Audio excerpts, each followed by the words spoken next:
오늘은 하나님께서 찾으시는 의인 한 명이라는 제목으로 은혜 나눠보도록 하겠습니다. 먼저 1절과 2절은 여호와께서 말씀하십니다. 예루살렘 거리로 빨리 다니라. 이 말은 예루살렘 구석구석을 돌아다녀 봐라. 직접 보거라. 그리고 알아라, 깨달아라는 뜻과 같습니다. 이 말은 수단과 방법을 가리지 말고 노력해보라는 뜻입니다. 정의를 행하며 진리를 구하는 자 한 사람만 찾으면 예루살렘에 대한 심판을 용서할 것이라 약속을 하시는데 여호와께서 요구하시는 숫자는 여기에서 단 하나였습니다. 이 장면은 우리가 창세기 18장 22절에서 33절 말씀과 같이 여호와와 아브라함이 대화했던 소돔 사건을 연상을 시킵니다. 하지만 소돔은 의인 한 명이 아니었죠. 의인 한 명이 아니라 10명이었습니다. 소돔은 이 의인 10명이 없어서 멸망당했습니다. 반면 여기서는 여호와께서는 단 한 명, 그러나 예루살렘에는 이 단 한 명이 없다는 것입니다. 2절을 보면 그들이 여호와의 살아계심을 두고 맹세를 한다고 말은 하지만 그 맹세는 거짓일 뿐이라고 말씀하십니다.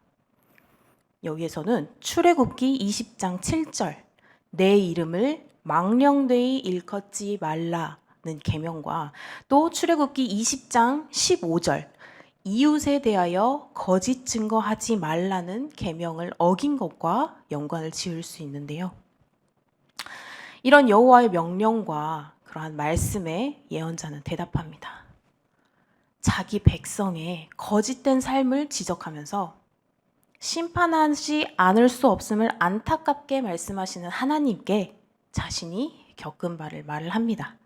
그래서 3절에서 여호와의 진리의 눈을 이야기하며 유다 백성을 쳤음에도 그들은 아파하지 않고 또 그들을 멸망시키셨음에도 그들은 교훈을 얻으려 하지 않으며 얼굴을 바위보다 굳게 하여 하나님께 돌아오기를 거절한다고 자신이 겪은 현 상황에 대해서 이야기를 합니다.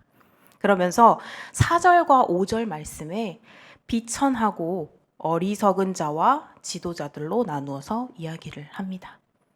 여기서 비천하고 어리석은 자는 참으로 가난한 자라고 볼 수 있는데요. 그래서 이 가난한 자들이 어리석게 행동을 한다라고 말을 하고 있습니다. 이 고대에 이 시대의 가난한 자는 대부분 교육을 받지 못한 문맹인입니다. 그 어떠한 글도 알 수 없었고요. 그 어떠한 책에 대한 내용도 알 수 없었고요. 이러한 문맹인은 종교 지도자가 가르쳐 줘야만 여호와의 길과 법을 알 수 있었기 때문에 여호와의 길, 자기 하나님의 법을 알기 어려웠을 것이다 라고 한편으로 이해하려는 뉘앙스를 보여줍니다. 그런데 그 다음에 지도자, 이 지도자는 부유한 자를 나타낼 수 있는데요. 부유한 자는 글도 배울 수 있었겠고 책도 볼 수 있었겠죠. 그래서 이 지도자를 부유한 자로 비유를 할 수 있는데요. 쉬운 성경 5절에는 이렇게 나와 있습니다. 그러니 내가 유다의 지도자들에게 가보겠다.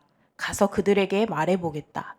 틀림없이 그들은 여호와의 길과 하나님께서 바라시는 공평이 무엇인지 알고 있을 것이다. 그러나 그 지도자들도 주님을 배반하고 떠나가기는 마찬가지였습니다. 그들은 주님과 이어진 끈을 끊어버렸습니다. 라고 말을 합니다. 지도자들에게 말하며 말이 통하지 않을까 싶어서 여호와께 말씀을 드려봤지만 이 예언자는 그들이 멍에를 꺾고 결박을 끊음으로써 자유를 추구하는데 이 자유는 여호와께서 알려주는 그 길과 법을 거부한다는 것을 예언자는 깨닫습니다. 그리고 그런 그들을 사자와 늑대와 표범들이 그들을 치고 찢어 죽일 것인데, 이런 일이 일어나는 것은 이 유다 백성이 큰 죄를 지었고 또한 여러 번 주님을 배반했기 때문이라고 말합니다. 여러분, 알고 지은 죄가 무거울까요? 모르고 지은 죄가 무거울까요? 7절부터는 여호와께서 다시 말씀을 하십니다. 내가 어찌 너를 용서하겠느냐? 이 말은 수사적 질문을 제시함으로써 예루살렘에는 진리를 구하는 자가 부재한다는 것을 다시 한번 재확인시키고 있습니다. 이후 내 자녀가 나를 버리고 신이 아닌 것들로 맹세하였으며에서 내 자녀는 예루살렘에 사는 사람들, 더 나아가서는 유다 백성을 가리킵니다. 예루살렘에 사는 사람들의 어머니로 묘사되고 있습니다. 도시를 거기에 사는 모든 사람의 어머니로 여기던 바는 옛날 이스라엘뿐만이 아니라 오래 전부터 이 세상 어디서나 있어 온 생각이라고 합니다. 그래서 이러한 점은 10장 19절 20절에서도 찾아볼 수 있고, 더 나아가서 예루살렘 사람들이 결국 유다 백성을 대표하고 있음은 5장 9절 나라라는 낱말과 11절에 나오는 이스라엘 집과 유다의 집이라는 표현에서 알 수 있습니다. 이렇게 내 자녀는 예루살렘의 자녀를 가리키고 그들이 여호와를 버리는 모습은 4장 29절에 각 성을 버리고 도망하는 모습과 연결됩니다. 그들이 예루살렘 성을 버려야 했던 이유는 여호와를 버렸기 때문입니다. 7절에서는 또 다른 언어 유희가 나옵니다.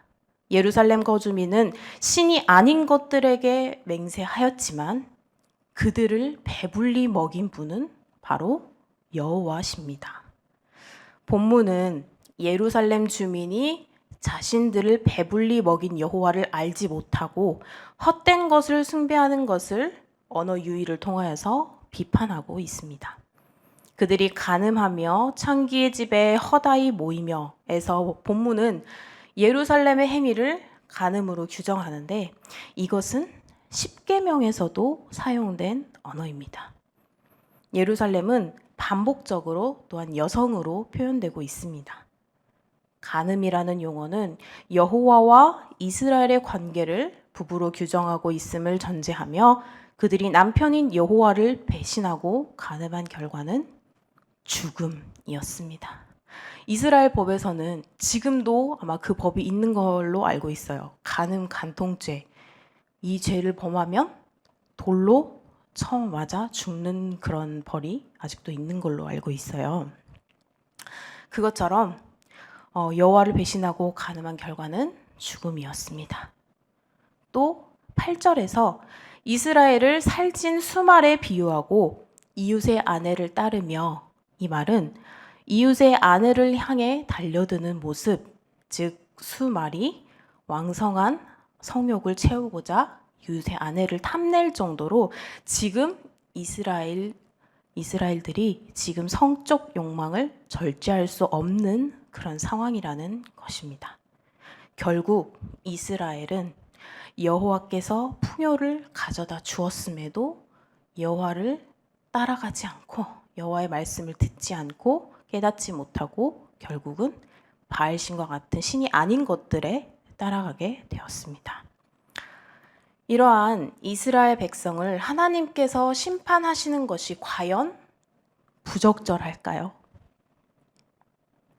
보복하다는 여호와의 심판이 부당한 것이 아니라 이스라엘의 행위에 대한 대가임을 알려줍니다.